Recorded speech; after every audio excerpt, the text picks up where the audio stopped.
Good morning, everybody. Auronnj here with another Final Fantasy VII Ever Crisis video, and it's Thursday, which means last Thursday Ever Crisis came out, so the game's been out for a week, and now I feel like I can revisit my pre-launch tier list, make some changes because some characters in this game have changed. The banners that we got in beta ended up being a little different than the banners we got in live. That will impact the game a lot, and so I just kind of want to reorganize this thing, put my current thoughts about all the characters out, and then talk about something that I think the development team has done a really good job of in this game.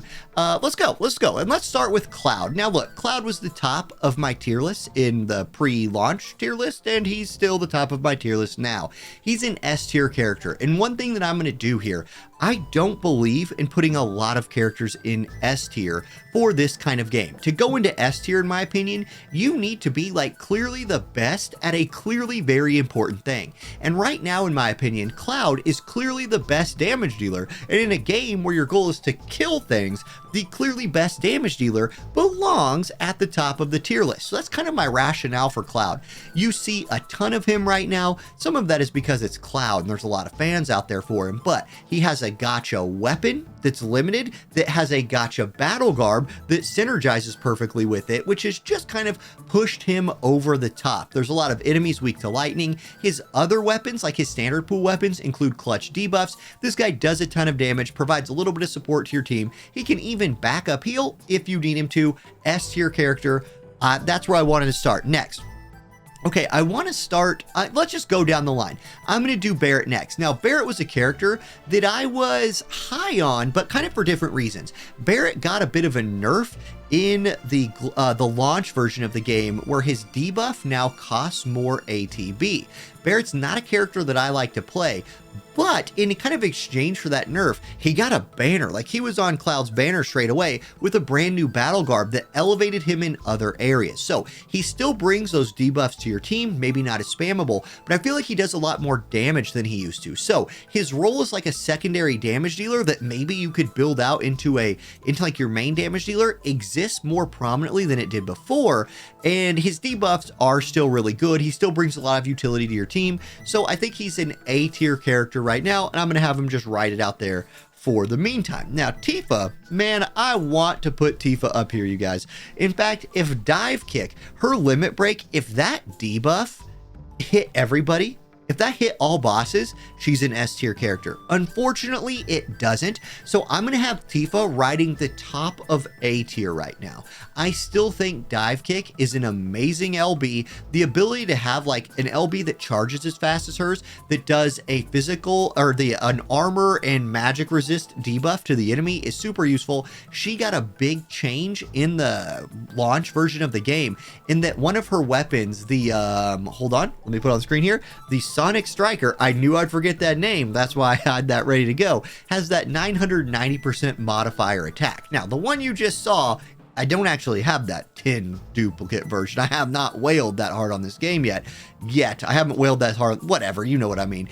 But that is one of the highest damage weapons in the game. So Tifa still exists as somebody who can provide those big debuffs to the boss for you. And now she has an enhanced role as a damage dealer. I think you could play her as a main physical damage dealer in a team and get away with it, which is a big buff for her.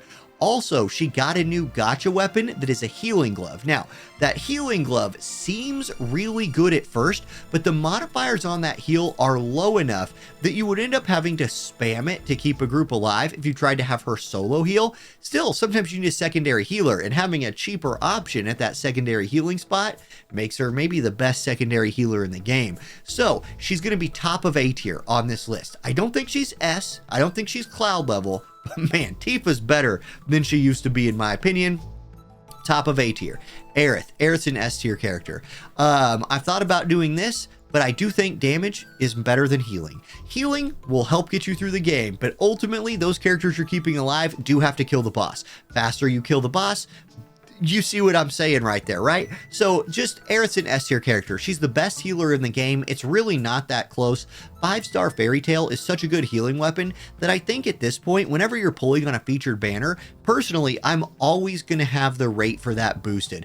I want to max dupe out my Fairy Tail just in case there's ever a point in this game, because I feel like eventually, guys, we're going to end up having this entire cast of characters fully leveled over time. I feel like that's just something that's going to happen. We're going to level up all the gear. The characters are constantly catching EXP. I think we're going to get them all leveled, and there just might be some times in the future where you need Aerith, the best healer, to come in, solo heal your team so you can kind of piece together another team around her. She's the best healer in the game. There you go. I don't really need to say much more. She does decent backup damage. She provides buffs to your group also. Like, she does other things besides heal, but best healer in the game earns her an S tier spot.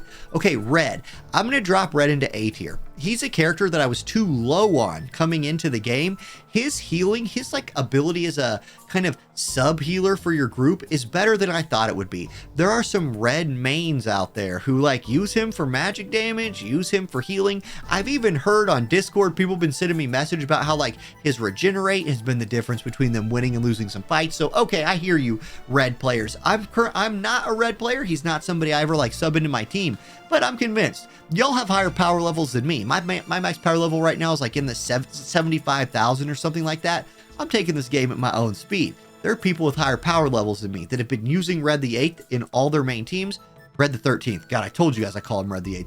But I believe you guys. So I was too hard on him. I'll bump him up into A. I think they've done a lot for him. And he just got a featured banner with a new featured gear that he can equip and a new weapon. So that helps him up a little bit too into A. Next up is Zack. I'm going to put Zack up here right around Barrett. Zack, like, it's funny because in the game lore, Cloud wants to be Zack, right? Like, he kind of looks up to him and all of that. In Ever Crisis, Zack kind of just wants to be Cloud. Here's the deal with Zack. The only weapon we've gotten for him that's been outside of the standard gacha pool weapons is the free weapon from the current summer event, and it's terrible. Like, it's a bad weapon. Is it nice to have access to a 5-star weapon that you can like 10 duplicate out for free just by farming? That's amazing. I'll take every one of those I can get. And there might be times where I need that HP up R ability from that. And now when I'm playing Zack, when I have to play Zack at his story, I have a nice 5-star weapon kind of leveled up for him. But he lacks that like Mirasame plus Cloud's battle garb combo.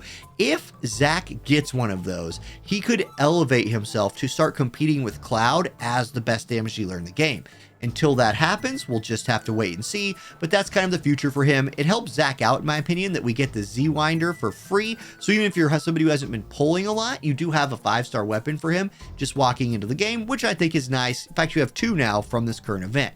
Okay, Glenn. I'm going to put Glenn up here. I don't know. I feel like Glenn and Zack are just kind of interchangeable in this A tier. Both good damage dealers. Like, if you wanted to run them as your main DPS, I think you get away with it, right? Say you're somebody who's like, too many people play Cloud. I refuse to play Cloud. Okay, you probably want to run one of these like A tier damage dealers then. And I think you'll get away with Glenn or Zack just fine. I think Glenn just needs, like, he needs a battle garb that somehow that synergizes really well with like a weapon that he has, and then that would kind of elevate him. But I'm not going to spend a ton of time on Glenn. He's not a character I've honestly played a lot, and he's not somebody that I've seen a lot of people play a lot. However, look, I will say this. I think the guy looks really cool. Like, like his character is clearly different than the other male characters in the game, and I like what they're doing with him. So he is somebody that if they did give some love to, I could see myself playing him, but I feel like he'll probably also be like, y'all know, like Sephiroth's coming eventually, and Sephiroth is going to be the real dog that gets up here and competes with Cloud someday. Okay, next up, Matt. Now, Matt is somebody I had in A tier or S tier before the game came out. I'm actually going to drop him down to A tier. I use Matt exclusively as my main healer. He has been in almost every group I've run that's been allowing me to do that. However, we did not get Killer Hornet was the name. I'm really surprised I remember that. I think it was Killer Hornet, which kind of made him not only just a healer, but gave him other things he could do for his group as well. That banner didn't show up. It's going to show up at some point, but until then, I think Matt is very serviceable as a main healer, does provide some decent damage, both physical and magic, as a backup DPS to your group. You can slot in some useful materias for him, but you can do that for anybody. I think he's good. The reason I have him higher ranked than some of these other characters is I think Matt has a very powerful, like, oh no button. So talking about limit breaks for a second, Aerith has a very powerful oh no button. Her limit break is a heal. Where, like, if you're healing your group and you're just not healing enough and all of a sudden you're really low, boom, you can hit her limit break and you kind of top everybody off.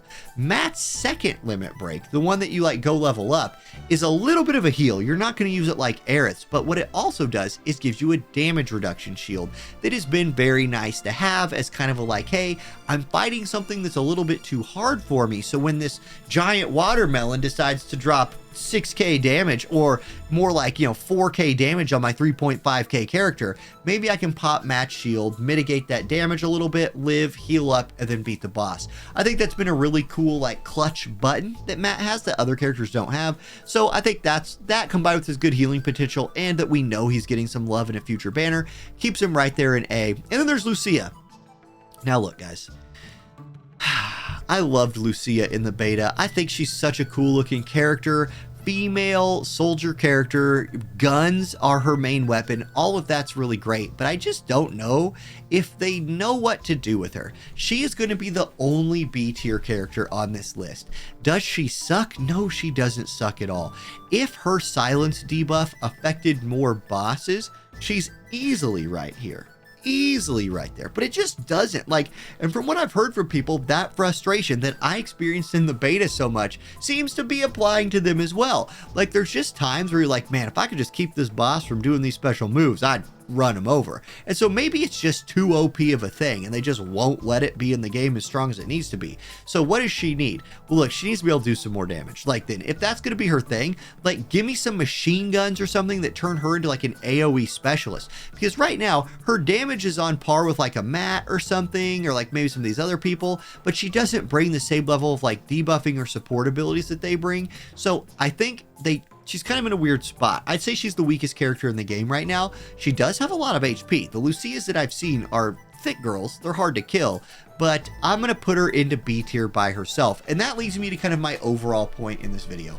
My like main point is, and the thing I think the development team has done a really good job on, is you can pick any of these characters and most of them can fill any role. I would say healer is the role that's hardest to fill, and there's maybe only a few, Aerith, Matt, Red, maybe Tifa now, that could be like your main healer. But after that, they all provide damage, and if built correctly with good sub-weapons, materia, main hand weapons, that kind of thing, I think you could probably get away with running almost any of them in combination with each other as damage dealers.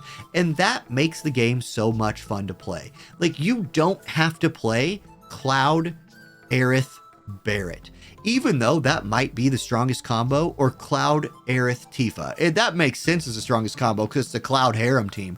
But like, you don't have to play that. You could play Zack, Glenn, Red, and probably get away with it. That seems like it's a little light on healing to me, but I bet you that team could work if you had the right gear, if you leveled it up. So that is very important in these games, because gacha games are famous for not always giving you what you want, but always giving you something. And so if you really just like have this collection of stuff, but it's not what your like pre-release tier list told you to get, that's fine. Play what you want and just let it ride.